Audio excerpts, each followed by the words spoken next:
আসসালামু আলাইকুম সবাইকে। এই ব্লগে থাকছে আমাদের বাণিজ্য মেলায় আমরা যে কী করলাম, কী খেলাম, কী কিনলাম সব কিছু ডিটেলস। তো চলুন শুরু করি। তো সেদিন আমরা সাডেন প্ল্যানে বাণিজ্য মেলায় চলে যাই। বাণিজ্য মেলায় যেয়ে আমরা টিকিট কাউন্টার থেকে টিকিট কেটে নেই।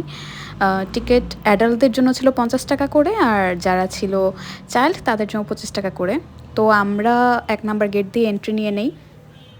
এন্ট্রি নিয়েই ফার্স্টে আমি আসলে কয়েদিদের হাতে বানানো জিনিসগুলো খুঁজতেছিলাম, বাট আমি স্টলটা খুঁজে পাইনি। তো এন্ট্রি নিয়ে ফার্স্টে দেখি মিঠাইয়ের স্টল। তো আমি মিঠাই পার্সোনালি পছন্দ করি না, তাই এই স্টলের দিকে আমি তাকাইও নি, যাইও নি। বাট এখানে প্রচুর ভিড় ছিল, আমি জানি না কেন। তো এরপরে এইখানে প্রচুর রাইডস ছিল, আর ছিল সেই টার্কিশ ভাইরাল রেস্টুরেন্টটা। তো এখানে কত যে আসল হাজির বিরিয়ানি ছিল, আসলে কোনটা আসল সেটা আমরা জানি না। এখানে বাচ্চাদের এন্টারটেনের জন্য খুব সুন্দর সুন্দর রাইডস ছিল। বাচ্চাদের জন্য বাবলস আর কি, যাতে কিনা বাচ্চারা দেখে কান্নাকাটি করে, এগুলো কিনে দেওয়ার জন্য ওদের মার্কেটিং লেভেল খুবই সুন্দর। তো এইখানে আমরা কিছু কোকোনাট মিল্ক পুডিং খাচ্ছিলাম। আমার কাছে এটা এভারেজ লেগেছে, কারণ আমি উত্তরার একটা কোকোনাট মিল্ক পুডিং খাই, সেটা আমার কাছে অলওয়েজই বেস্ট লাগে। এইটা ওইরকম ছিল না, তারপরও এখানে ঠেকার ব্যাঠেকা খেয়েছে। বাট প্রাইস ওয়াজ রিজনেবল, 120 টাকা করে। দেন আমরা এই ভাইরাল চিপসটা খেতে আসি। এটা দিয়ে নাক মুখ দিয়ে ধোয়া বের হয়, ভাইয়া এটা নিয়েছিল। এটা আমি 50 টাকা করেছিল। তো আমরা এটা নিয়ে সবাইকে ট্রাই করাচ্ছিলাম। আমিও এটা ট্রাই করি, আমার নাক দিয়ে ধোয়া বের হচ্ছিলো। আন্টি বলতেছিল কি খায় এগুলা, কেমন ধোয়া বের হয়। তো আমরা এগুলো খেয়ে আমরা সামনের দিকে আগাতে থাকি। এখানে বিভিন্ন ধরনের স্টল ছিল। এখানে একটা পাবজি স্টল ছিল, আমি আমার বাসায় আন্ডা বাচ্চাদের খুব মিস করতেছিলাম এই স্টলটা দেখে। আমার হাজব্যান্ড কেন আমি জানি না এখানে বন্দুক নিয়ে পড়েছিল। আর এখানে বুঝলাম না, গুলিস্তানের হকারদের মতো এখানে দোকান দিছে ওরা রাস্তায়। তো এটা ছিল একটা ইন্ডিয়ান জুতার স্টল। এখানে সুন্দর সুন্দর জুতা ছিল, বাট আমি প্রাইস আস্ক করি নাই। তো আমরা সামনের দিকে আগাতেই দেখি যে সেই ভাইরাল সবজি কাটার মেশিন, এইটা প্রত্যেকবার থাকবেই। এটা ছাড়া কখনোই আর কি বাণিজ্য মেলা কল্পনাও করা যায় না। তো আমি জিজ্ঞেস করতেছিলাম যে কেন এটা আমরা বাসায় নিলে এটা কাজ করে না। তো উনি আমাকে প্রচুর ভুগিচুগি অনেক কিছু বলতেছিল, যে আপনার হাতে কি আইফোন, আমার হাতে হলো নর্মাল ফোন, তো আপনি নর্মাল ফোনের এটা সেটা ভুগিচুগি আমাকে বহুত কিছু বলছে। তো আমি একদমই স্যাটিসফাই না। এর আগেও আমাদের বাসায় এখান থেকে আমরা অনেকগুলো এরকম মেশিন নিছি, বাট কাজ করে না। তো তাই এবার জাস্ট দেখে আমি চলে আসছি। তো এরপরে আমরা এটা থেকে যখন সামনের দিকে আগালাম, তখন আবার কিছু আসলে এবার ইন্ডিয়ান সবগুলোই মনে হয় বেশি ছিল। এই জুতাটার প্রাইস ছিল 1000 টাকা।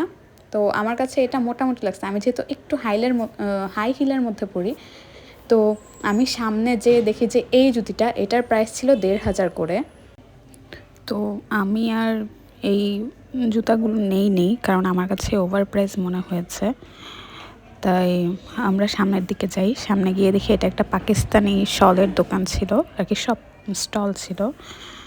আর এর পাশেই ছিল এই ভাইরাল কানটুপিগুলো।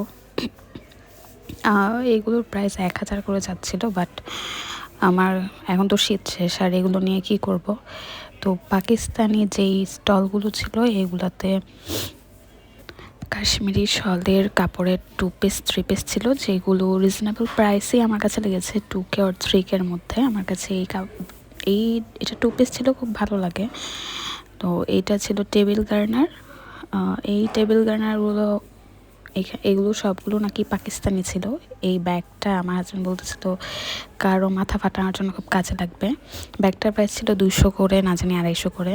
তো এটা ছিল থাইল্যান্ডের একটা ভাইরাল স্টল। এই কানটপিগুলো 1500 করে যাচ্ছিল। আর আমি মেনলি ওই বিড়ালটা দেখেই এই স্টলটা ভিজিট করি। এই স্টলটাতে বিড়ালটার প্রাইস ছিল 3000 করে। তো আমার কাছে ওয়েস্ট অফ মানি মনে হয়। এরপরে এই পাশে ওদের শুজ কালেকশন ছিল। এরপরে আমরা যখন ভিতরের দিকে যাই, এত ভিড়, ভিতরের দিকে যেয়ে দেখি যে এখানে হেয়ার রাবার ব্যান্ডগুলো আছে, যেগুলো আমার কাছে ওভার প্রাইসে লেগেছে। এই রাবার ব্যান্ডটার প্রাইস ছিল 150 কি 200 করে, আমি ঠিক মনে করতে পারছি না। তো আমার কাছে আমি বলি যে থাক, আমার বাসায় তো আছেই, যেহেতু আমি বাঙালি, অযথা আমি টাকা নষ্ট করব না। তো এইগুলো দেখে সামনে এগিয়ে যেতেই দেখি যে এই দোকানটাতে ওই যে ভাইরাল কিরিংগুলোর প্রাইস 150 থেকে 200 করে। এটা আমার কাছে একদম পারফেক্টলি লেগেছে, কারণ এগুলো আমি আমার এলাকাতে এমনই দেখেছি। এটা ছিল একটা সিরামিকের স্টল। তো এটা আমরা ভিজিট করি না, আসলে আমরা স্যাভয়ের যেই ভাইরাল 2টা আইসক্রিম ছিল, ডার্ক ডিজায়ার আর গোল্ডেন ডিলাইট, আমরা ওইটাই খাওয়ার জন্য মেনলি এদিকে আসি। তো নেওয়ার পরে এত হাইপে ছিল এই আইসক্রিম 2টা, বাট আমার কাছে এভারেস্ট লাগে। অমন কোনো ডিসকাউন্ট বেটার ছিল, বাট এমন কোনো না। তো এইখানে ছিল বিস্কুটের সেল চলছিল, চা পাতার সেল চলছিল। তো আমরা এগুলো দেখে সামনের দিকে আগাই। সামনের দিকে গিয়ে দেখি যে একটা খুবই বড় স্টল, এটা হচ্ছে আর কি কিচেন সামগ্রীর স্টল।